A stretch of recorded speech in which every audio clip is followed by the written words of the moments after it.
All right. Hi, everyone. Welcome to the CHP podcast. My name is Ariana. I'm your host today. And today I am joined by Sam Spinelli, Dr. Sam Spinelli. He is not only the winner of the Crucible from last year and an incredible athlete, but also a doctor of physical therapy. And he also has a CSCS coach, an incredibly knowledgeable individual. So it's honestly no surprise that he managed to be the ultimate hybrid athlete last year, given his pedigree.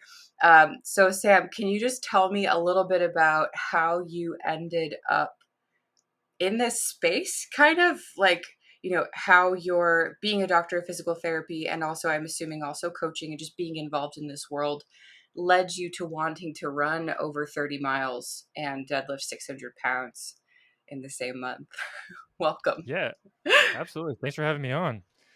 I started out as a strength coach. I did that first, and it's actually how I learned about complete human performance and Alex. I think either Juggernaut training systems or maybe through like Tony Genacor and that crew. My first introduction of him probably in 2010, something like that. So yeah, I've had the idea of being a hybrid athlete in my mind for a long time. I didn't really pursue it very much though until probably around 2020. I predominantly competed in weightlifting, strongman, powerlifting, the occasional CrossFit, but nothing of any significant duration past like 10 minutes. Avoided it to every possible option I could. And then I was ramping up for Canadian Weightlifting Nationals in 2020. I qualified and then it got canceled. I was pretty frustrated, just felt really burnt out from weightlifting and was looking for something else to do. And I just saw Fergus Crawley do the sub 5 minute mile and 500-pound back squat. And I was Yeah. like, well, could I do something like that? And so then I decided to see what it felt like to run a mile. And it was pretty awful. I think I did like an 8:45 and I threw up and was just in complete agony. And I was like, okay, let's improve that. And over the next year or so, I started to get reasonably competent at running and then started to look into taking on some different challenges. And the following year, ended up doing a 50K Spartan race, got third place, I think, at the North American Championships for it, something like that. That's awesome. In my category, not overall. And then did a marathon this year. I've done two long distance cycling races now. Attempted a 100-kilometer race, hurt my ankle in it, and then did the Crucible last year. Could do it again this year. And then at the same time, I've still been doing weightlifting meets and a strongman competition. I think that's so awesome. I feel like a lot of people who get very deep into strength sports end up in the hybrid space a similar way, where you're like, that doesn't seem so bad, or that doesn't seem so hard. And then you go for a run, or you do a 5K, or you just try to run your fastest mile, and it like hits that little part of you that goes, I don't like being bad at this. And also, I think this is like a huge piece of either health or athleticism or stuff. Like, there's just something cool about being able to move fast.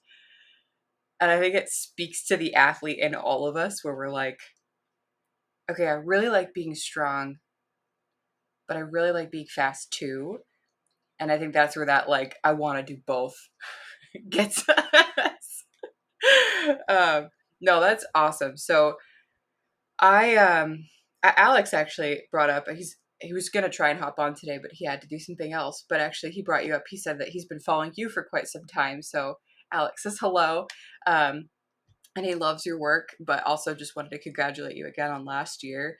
But I just think it's really cool to see kind of athletes move from one side of the competitive space and then shift into the other. And I really like that you're still competing actively in both, because I think that really does, it pushes you a little bit differently, and it keeps you a little bit more consistently aware of and engaged in the sport that you're participating in. Like, you can't forget what other people are doing.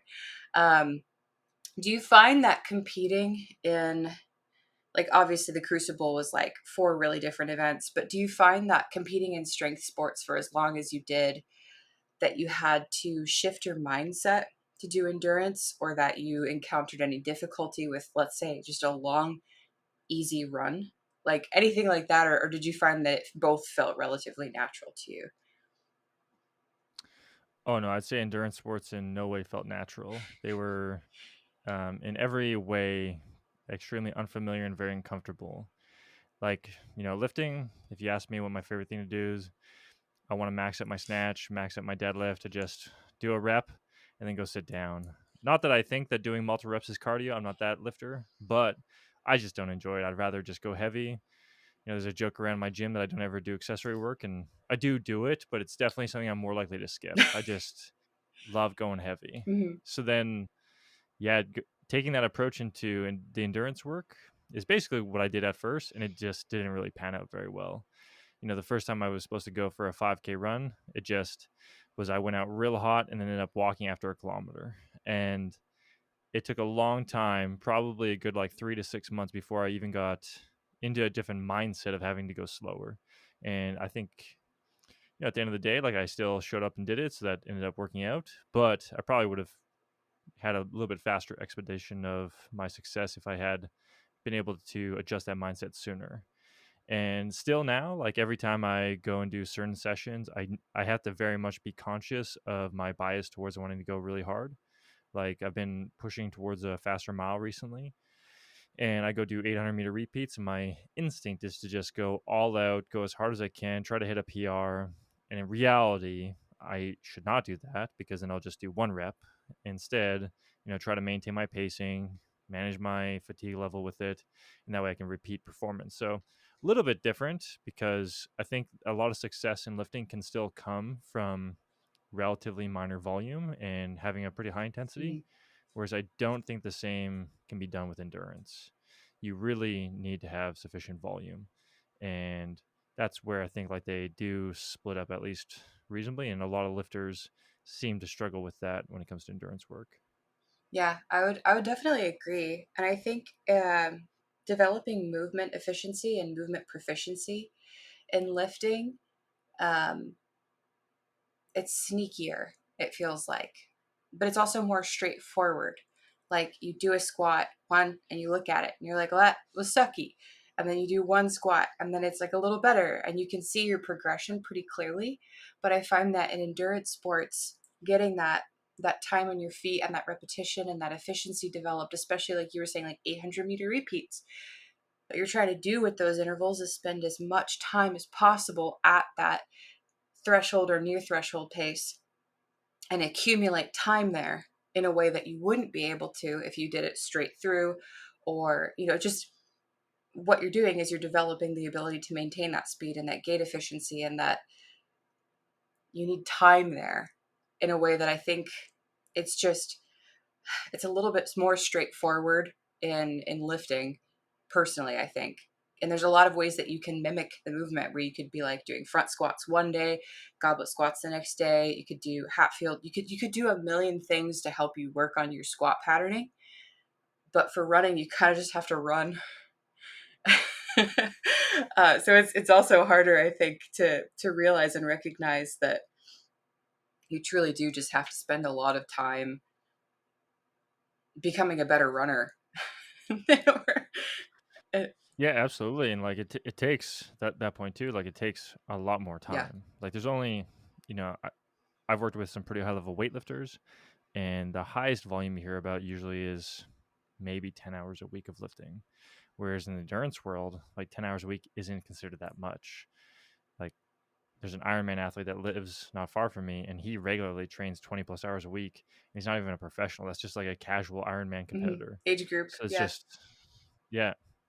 So it's just like a very different mindset, obviously necessary to be able to do that. And then the amount of volume, the approach that you take to it, just very contrasting. With your experience doing both and then coaching people, and also you being a doctor of physical therapy and things like that, I'm sure you encounter with a lot of people, I don't want to say self-limiting beliefs because that's not the only thing I'm talking about, but just like you said, when you're working with athletes, you find that sometimes, just like you said about yourself, you have a preference. There's something that you prefer to do, and getting that athlete out of that comfort zone to do the work that they genuinely want to do. Like they said they had this goal, but getting them to go do it is sometimes like, what are the ways that you approach that, not only with yourself, but like if you have an athlete, for example, where you're just like, you got to slow down. Like you just have to slow down, or you have to stop skipping your lower intensity sessions, or stop skipping your accessory work, or whatever it might be. um, I'd have this talk with myself a lot, so you could also just talk about how you talk to yourself. But um, are there any kind of,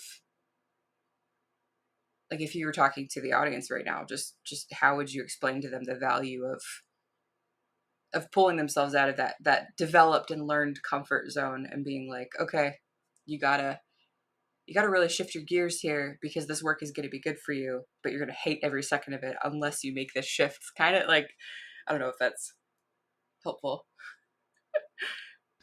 Yeah, I think there's a lot of ways that people could go about it. One of the things that I've done with myself and some of the athletes I coach is setting up essentially little markers of success and goals within different exercises, different sessions, and that way you can use them as essentially like a key performance indicator.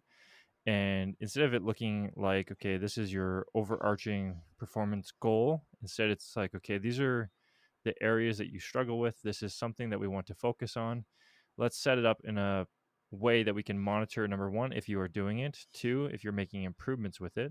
So, for example, like I used to skip a lot of the accessories, and one of the things I changed was I started to use. I have like a recurring hamstring issue, so I have something called a Nord board. It's a dynamometry built-in uh, device that gives me feedback as I do a Nordic, and so I track my performance on it, and I look to try to beat it on a regular basis. And so instead of just doing the reps, I also get like real time feedback on how I'm doing in the actual lift, and I try to beat it. Similar in concept to like trying to beat my one arm in a squat. But then you can set up similar parameters in just about everything that you do. So, for instance, I've got an athlete that I work with who's looking for special operations selections, and when he does his low intensity work, he's notorious for going well above his goal pace. So I set up a few different things. Number one was we initially started off having him try to be able to hum a song as he was running, because it's really difficult to hum as you get into a higher effort level. I was going to try to have him sing. That's another option, but he wasn't down with that. Then we also set actual goal of like, okay, this is the amount of time duration we want you to hit. This is the goal heart rate. Let's see what that looks like. Okay, I want you to try to achieve that outcome, versus like the goal is not to just get as far as you can. We need to shift what your goal outlook is, because I'm someone who's going to always chase a performance. And a lot of, I think, people that care about this stuff Mhm. are. And so then if you shift what the quote unquote performance is, then you might be able to change what you focus on as you approach it. I was pretty similar, where I would always just end up pushing a lot of my easier work into more of like a zone 3 and a 5 zone model work. And I think, again, like I ended up accumulating too much fatigue when I was doing my easy days. And so then I did the same thing with myself of, okay, can I set this barrier? Can I focus on that as my point of achievement and not worry about distance or anything else? And it allowed a little bit more success with it. I think for a lot of people who are very goal oriented, changing what the goal is usually helps.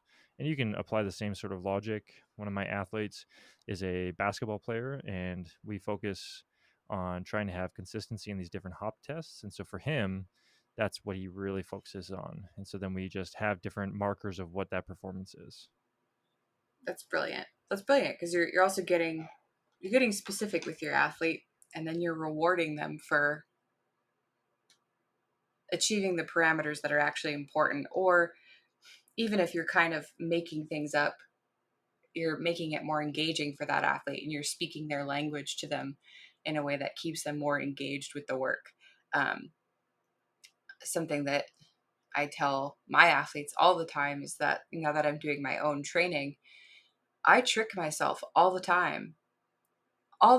Like, I don't think so highly of myself that I think that I'm going to be able to mentally just be okay with all the work I have to do.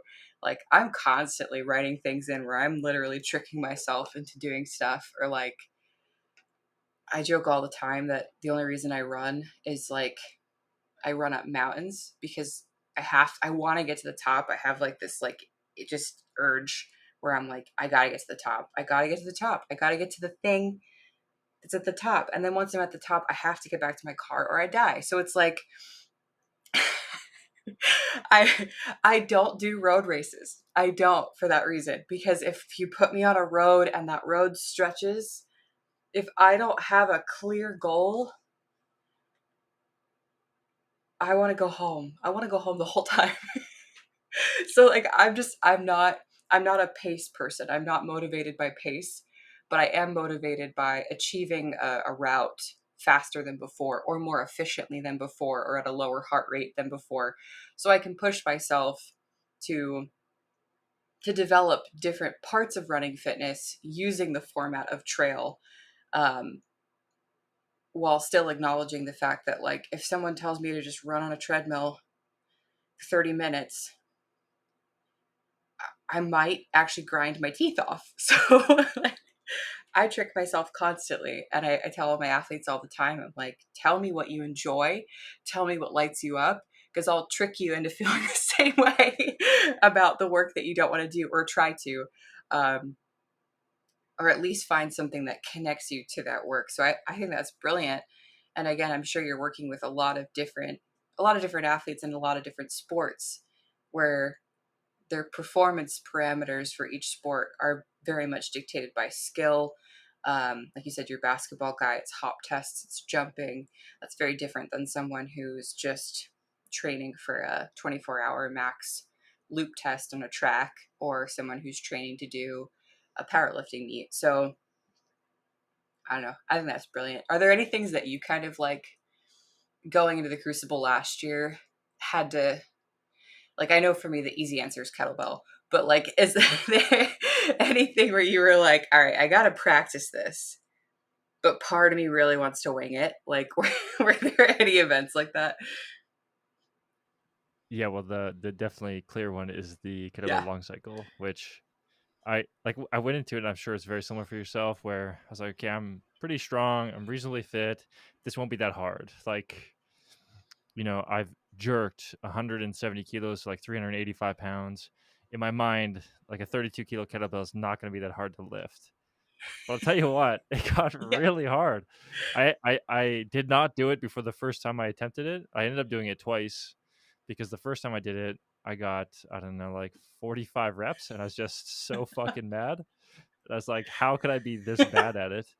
And so I did it again, and I ended up getting like, I don't know, I think 82 Yeah. reps or something.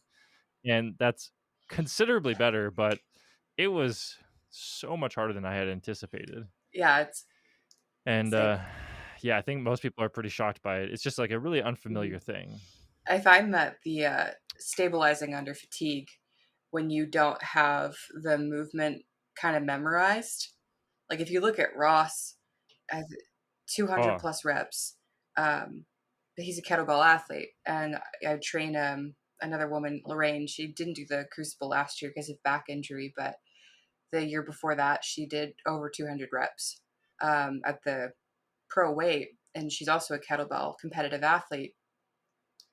And watching them move these things, I'm like, every part of me thinks that I should be able to do this, but for some reason, I'm like a Bambi out there with this thing, like I so much respect, so much respect. That's why I keep it every year. Everyone's like, I hate this event, and I'm like, I think we all need to learn to respect kettlebell athletes a little bit more. yes, totally agree. Yeah. um, yeah. Did you? I know that you posted that video of you practicing it. Has that been the one time, or have you practiced it more than that? Oh no, like the last probably 2 months, I've been practicing at least one time a Okay. week, Hell usually yeah. twice a week. And I'm not honestly a lot better at it. I did a little test run yesterday, and I just went up to 80 just to see like, okay, if I like I watched my video of me doing it last year, and it was like a very much brutal experience. I hated every second of it. Whereas this time I was able to get up to 80 without a Hmm. crazy level of effort. So I think I'll do a lot better this time. That's Yeah. awesome. That's awesome. I think too the mindset thing. Just thinking about your comment about how you like to lift something once. Um, I'm very much the same. Like that's getting me to zone out for 30 minutes and just continuously rep out something. It's a headspace that like I really have to work to get into, and I get easily frustrated and I just want to quit. Like, so I think as well it's just a really good challenge for an athlete who excels at one thing, and then you're putting them in a situation just like the 6 hour, where you're just kind of like, hey, you gotta zone out. You just have to relax. Yeah. That's where I think like the 2 minute air bike test is almost the opposite of that, where it is really difficult because you can't No. zone out. You can't let off. You just have to push it. And when you don't want to keep going, you have to keep going. Yeah, it's a nice contrast. It's very hard. it's it is I've enjoyed writing it, and then like as the years pass and collecting feedback and deciding if I want to change things. Some of the biggest things that I enjoy about the events isn't even so much, obviously they're all physical tests and they're all different, but the way that they push athletes mentally, um, I've I really enjoy that part because I've heard from so many athletes, just like yourself, but so many athletes every year that the last 2 years that we did it, like they'll do something and then they'll be like, I really want to work on that part of myself. I really want to Hmm. work on the part of my brain that wanted to give up, or the part of my brain that got frustrated super early on and wanted to quit. I really like that. Yeah, So like absolutely. I know some people every year like, I don't want to do the kettlebell, and I'm like, that's kind of why I keep it.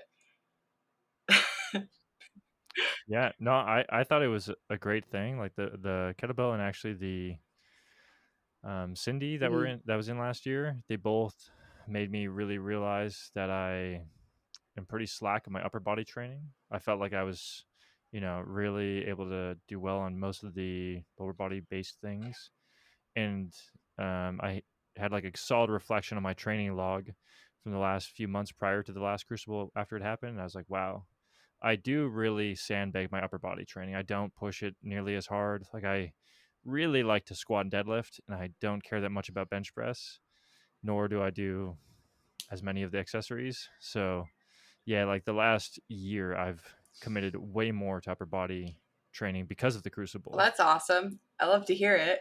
But it's true. Like it shows you kind of shows you where you just haven't been putting in time or energy.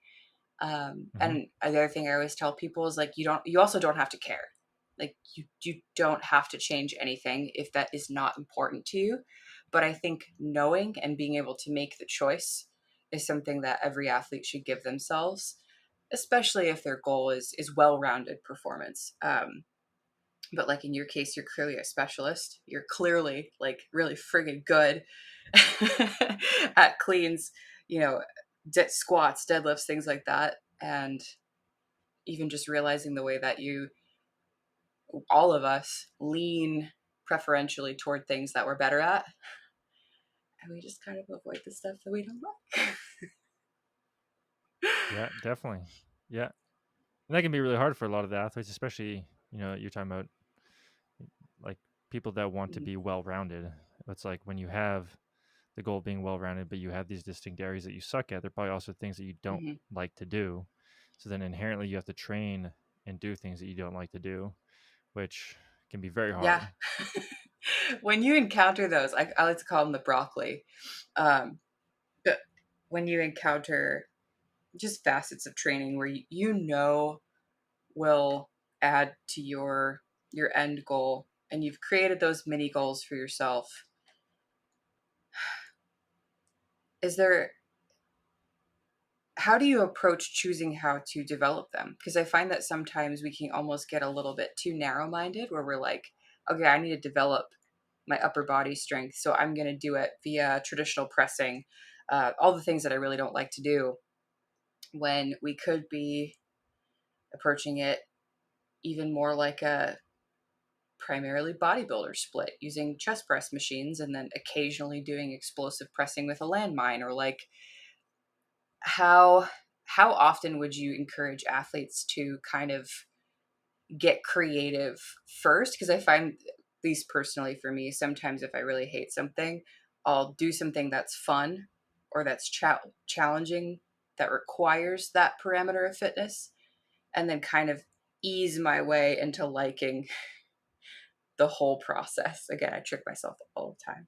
But is there anything like that for yourself? Yeah, a couple of things that I've tried to do and with athletes and myself, one of which is the idea of like habit stacking, where you pair things together. One thing usually being something you enjoy, and then one thing that you should do but maybe don't enjoy it. And so, for example, I've got an athlete who wants to be better at running, doesn't really like running, but has that goal, wants to improve their overall quote unquote well roundedness. And they come from a powerlifting background. So, what we did was I thought, okay, well, you like lifting, you don't like running. So, first thing, in order to lift, you have to first do a run. So, they just literally run for 10 minutes as part of their warm up every single lift. Because when I used to try to program it on a separate day or after their lifting, they would just always skip it. Whereas now it's like, okay, you must achieve this first and then boom. So for a lot of people, that can be a pretty easy way, especially if it doesn't drastically reduce your performance. You know, like the first week or two, the lifter had a little bit worse, but by the time they got adjusted to it, it's only 10 minutes, not going to have like a crazy drop off in performance. So they were okay with it. Then on the other side, a lot of times doing something more frequently in a smaller dose is a way to convince yourself to do it. Obviously, you know, if you need to do low intensity steady state work and accumulate hours and hours of it, probably not gonna be the best option. But for myself, I just honestly didn't enjoy the long cycle like we talked about. And so I put it into my workout for 2 minutes, 5 days a week at first. And so I just did it pretty much every lifting session just for 2 minutes. And just like you said, trying to develop the pattern of it to be comfortable with it. And then by the end, I wouldn't say that I enjoy it, but I definitely hate it a lot Fair. less. So that's yeah. And then the other thing is like, yeah, if you can get creative with something to be able to integrate it into a different part of your session, or if you can, you know, change up the way that you do it so that it's more in line with things that you enjoy, fantastic. That's one thing that I really enjoy Alec for, is just all the different creative Hmm. ways that he approaches, I don't want to say problems, but like needs almost in a training program, and just how flexibly he just approaches different things. Like he's always doing something new and something different, and I just think it's so fun, um, because it's just refreshing to see how many different ways you can develop yourself athletically. Um, and it's nice too when you've been doing it for a while and you need a break, or if like sometimes certain lifts abandon you, um, like your squat will just Hmm. go away, or like bench will just suck for 2 years. So rather than getting discouraged and not doing upper at all, you just do it 900 other ways, and then when you come back to it, inevitably you're better. um, Hmm. so going into the Crucible this year, both for yourself and then for listeners, do you have kind of a plan on how you're going to time each event out, like which one you're going to do first, which one you're going to do second, or does it all just kind of, are you just going to do it based on feel? Like, do you have a plan? Yeah, last year was Did not the you best YOLO it? plan. I basically did that.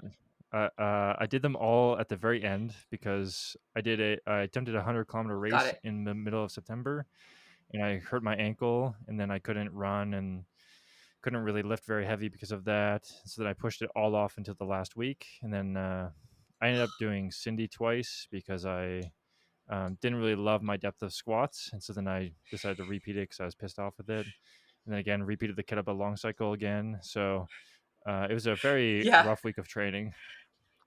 So this year I plan to first off find out what the wild card event is, and then see where I'm going to sneak that in. But I'm probably going to do the long cycle and the air bike at the start of the month, because I don't think I'm going to make a drastic difference in my performance with them. And I just want to kind Mm. of get them done and out of the way.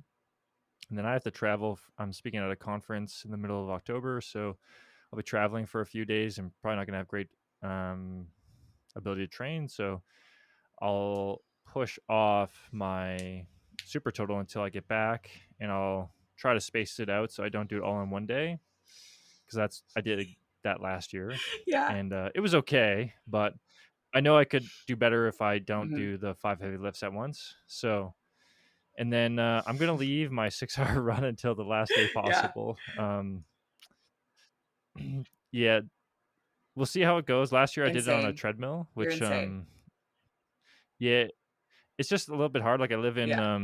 in Canada, and the weather conditions were like, I think for Fahrenheit, I think it was like -10 when I had to do it. And so normally, for anyone that follows me on my story, like I usually do a lot of my cardio super early in the day. Just I try to get it all done either before work or I spend time with my kids on the weekends.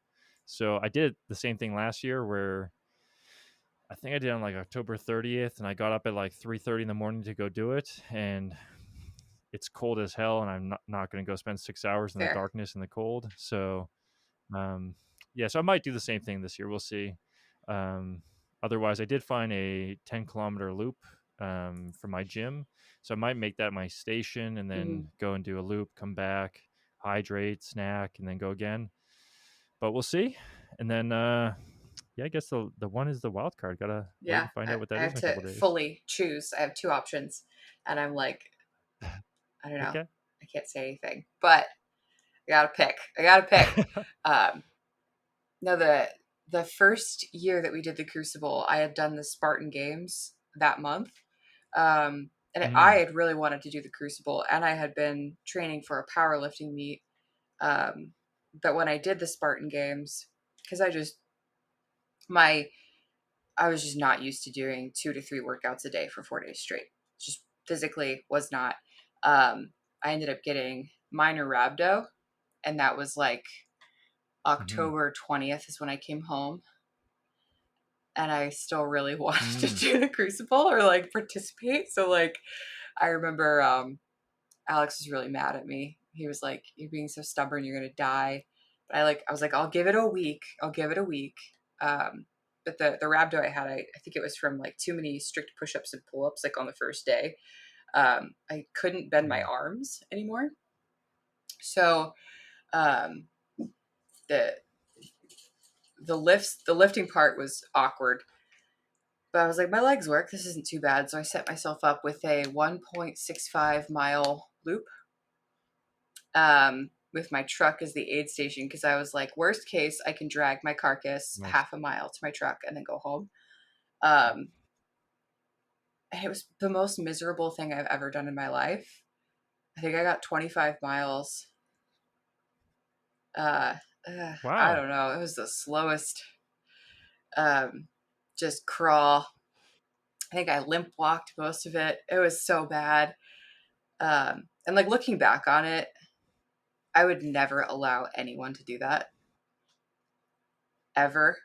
But looking back on it as well, I'm like, well, I've done something that stupid. So doing a 6 hour run without rhabdo would probably go okay. So I'm like, oh, like I'm like equal parts Exactly. reticent and like shouldn't have done that. And also now totally emboldened to do something stupider, which I think is just I just need to be honest with myself. Is I I assume you're actually not doing it talked this about year? it. Alex was like, "What the hell?" Because I think I'll be 8 months pregnant.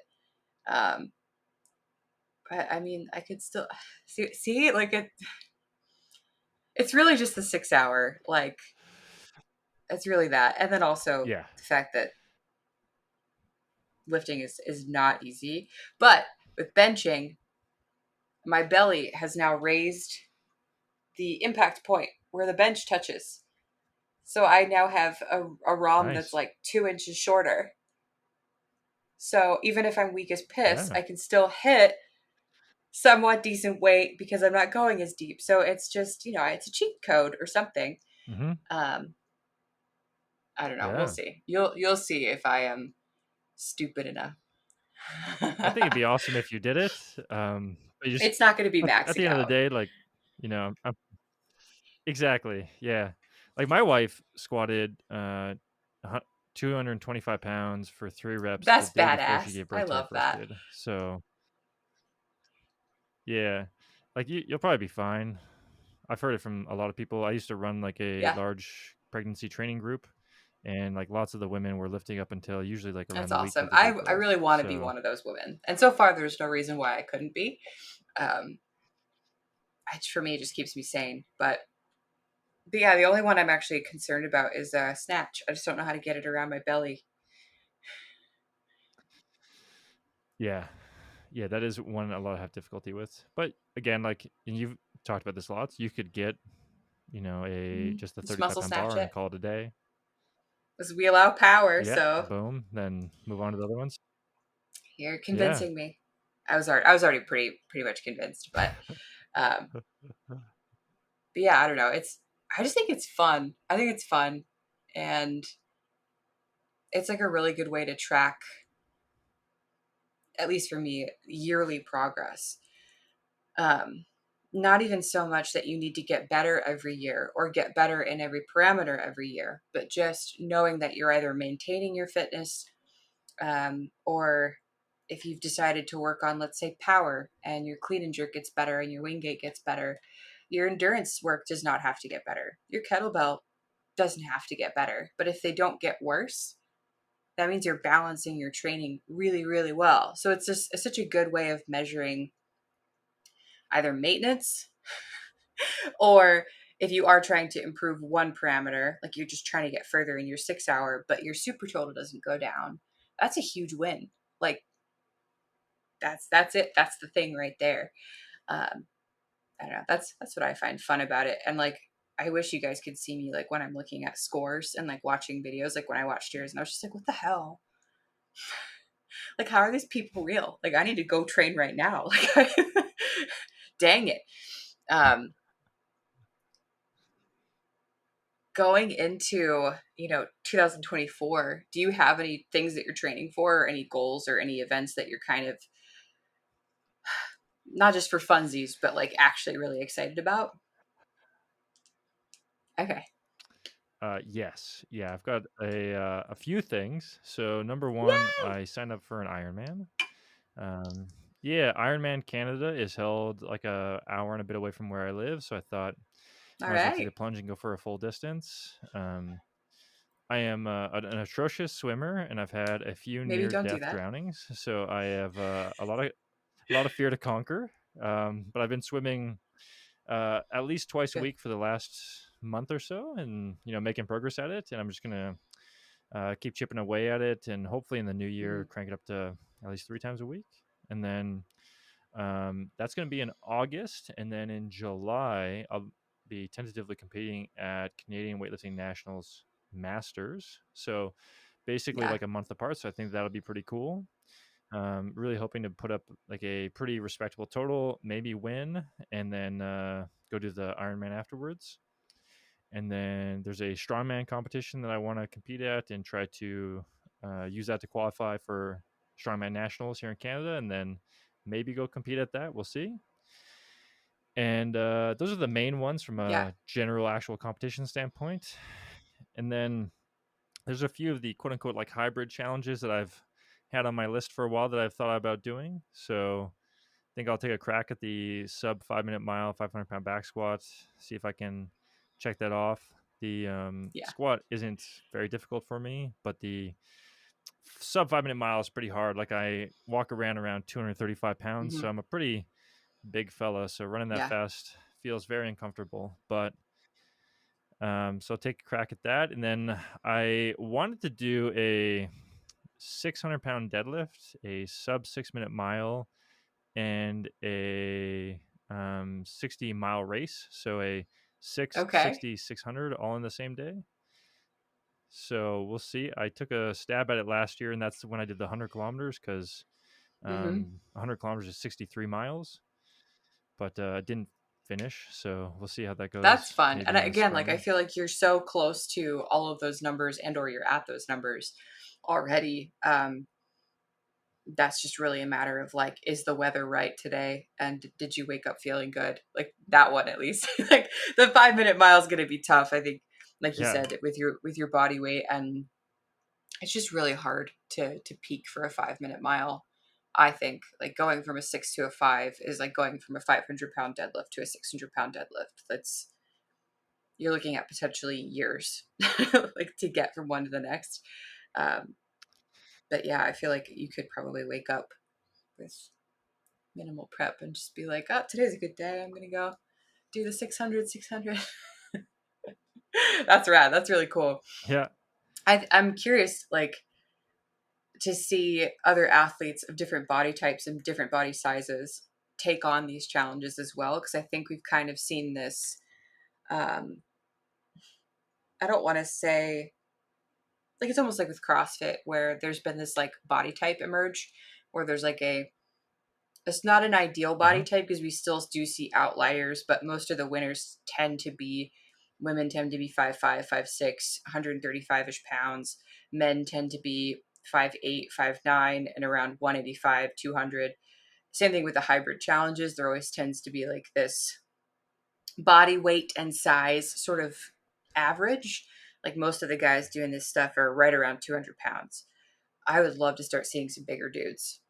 Like, would love to start seeing some bigger guys out there doing these challenges. And then also lightweights and actually seeing smaller guys. Because who's that guy? 165 pounds of, I forget his first name. I suck. Um, he deadlifted over 500 pounds and then ran like a sub 50-minute 10K.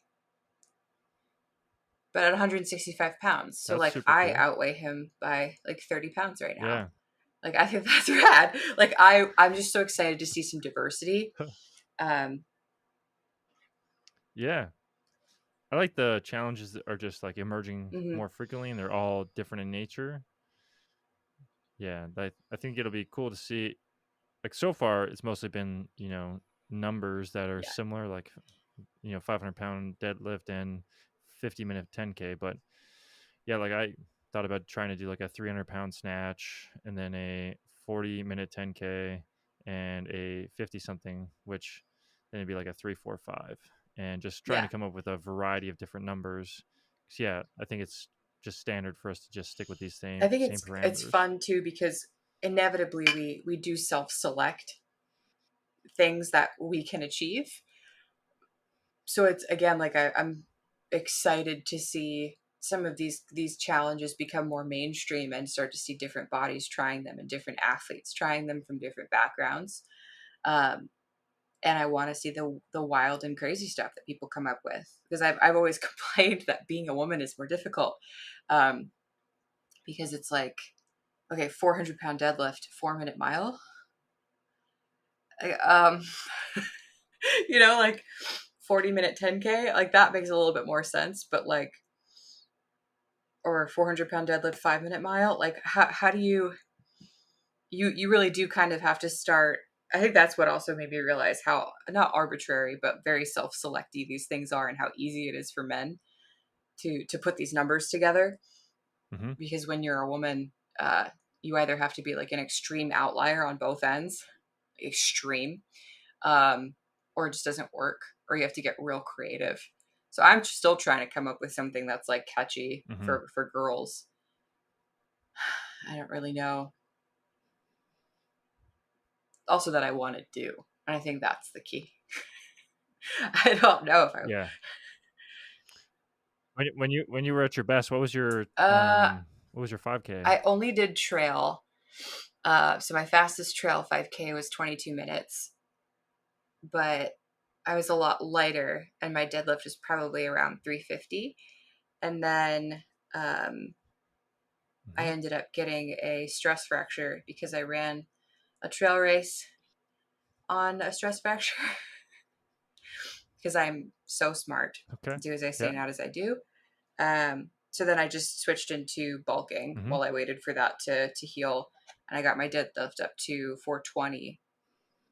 but my running slowed way down. So I think my Oh, 5K, fastest 5K at that time was probably like 25 minutes once I was healed up. So after baby, I want to try and actually meet the two in the middle, um, keep that deadlift, but then also get back down yeah. to an actual fast running speed. I don't know if I'll ever run on a track, to be honest. Um, so you'll probably always Yeah. hear me go trail 10K, trail 5K. um, Yeah. yeah, there's stuff. There's stuff. Um, I'm more attracted to FKTs and like big mountain Yeah. stuff. So I feel like I'm just gonna Hmm. probably just be obnoxious and be like, oh, I deadlifted X amount and then ran up and down a mountain. I feel like it's Oh. not as catchy. Not nearly. Not nearly as catchy, but those are my two interests. So No. I feel like I just might go that route. I don't know. Um, Yeah. yeah, being in Southern California is cool just because I have access to so many different peaks. But after being, Hmm. I'd actually briefly entertained doing Whitney again this year while pregnant. Um, I still would do it, I think, but I don't think anyone would let me. But I would like to climb Whitney much faster because I think that was probably the most runnable trail I've ever seen on a mountain of that size. It was, What is it's, the yeah, what's that? Okay. yeah, it's So the highest mountain in 14,000 the feet of lower elevation. 48, but only by a little bit over some of the Oh, peaks in okay. Colorado. But because of that, it's this huge destination. And it's like 22 miles and like 6,000 feet of Hmm. climbing from the start point.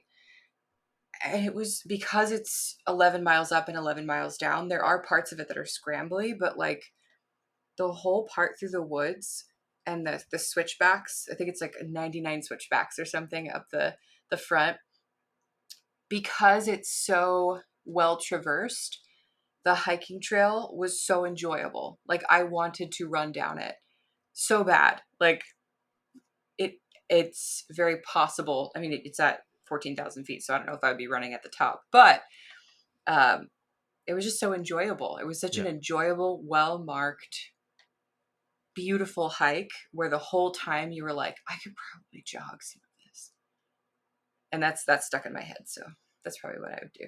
I would probably not be the fastest by any account, but I want to run down it, which is probably going to destroy my knees over time. But it was just Oh, so yeah. pretty. It was just so pretty. Bridges, rivers. Yeah. Yeah, Yeah. I live in the Rocky Mountains in Canada, and I'm out in the mountains very regularly. It's one of the things that got me because like you're like, I interested want in to go doing over endurance there. How far activities. is that? Shit, Yeah. I gotta start training Yeah. for that. What are some hikes that you do out in the Rockies, just in case I'm ever out there, or any faves? Yeah, like if people, I live in, it's called the Okanagan Valley. So if you come here, there's basically tons and tons of options. There are, Yeah, a lot. I don't know, probably like 100 different, pretty decent hikes that you can do and mountains to climb. The, like if you fly into Kelowna, that's where I live. It's got an airport.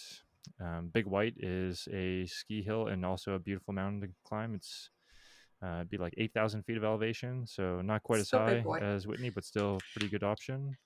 Ma- yeah, Mount Robson is oh, I think like 13,500, and it's a beautiful one to do as well if you're in BC. Yeah, But you've probably heard of like Squamish and yeah, so those are some yeah. of the best I places to go. I just love mountains. I think that's so cool. But it's true. It's like once you start looking at all the places you could go on your feet, you want to be the type of person who could do it. Whether it's a slow hike, you just want to be the kind of person who could survive that walk. And then you want to do it faster Yes, exactly. if you're crazy like us.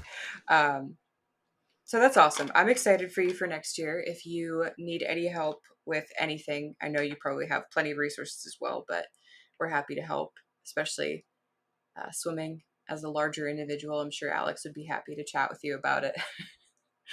He jokes that he sinks pretty much like a rock. Yeah. Yeah. Totally understand that. I actually rock a complete human Oh, performance sweet! I still have some of those. I'll send cap you when I more. swim. Um, Yeah. That's awesome. But yeah, I'm super excited for you. I'm super excited to see your performance this year in the Crucible. Um, now that you know what to expect. But just in general, I just think you're such a cool athlete and such a cool resource. So if people want to follow you on Instagram, what is your Instagram title? And I will put it in the comments as well. Yeah, it's Dr. Sam Spinelli. So Dr. Sam Cool. Spinelli. I know you That's have the like links from easiest there and resource to stuff. find So me. that's awesome. And if someone's in your area or similar and wants to work with you, I know you're a doctor of physical therapy, do you work in person at a clinic? Do you work mostly online? Like if someone wanted to work with you, how would they go about doing that? Yes, I'd definitely say I mostly work online, but I actually own a gym and training facility here in Kelowna. So I'm inside of it now. You can find me. It's called Thrive Kelowna, and we offer group training, performance training, semi-private training, and Awesome. yeah, Cool. rehab. So And hit me then, up. as always, I'm running Peaches. And yeah, I'm just stoked. I'm stoked for the Crucible this year. I now have to get back on picking what that tiebreaker event is going to be because I've been staring at them. Maybe I'll leave it up to Alex. It's a terrible idea. He's going to pick the hardest one. Yeah, just defer. But no, I'm excited. So thank you so much for your time, Sam. And yeah, I'm sure we'll chat soon. Thanks for having me.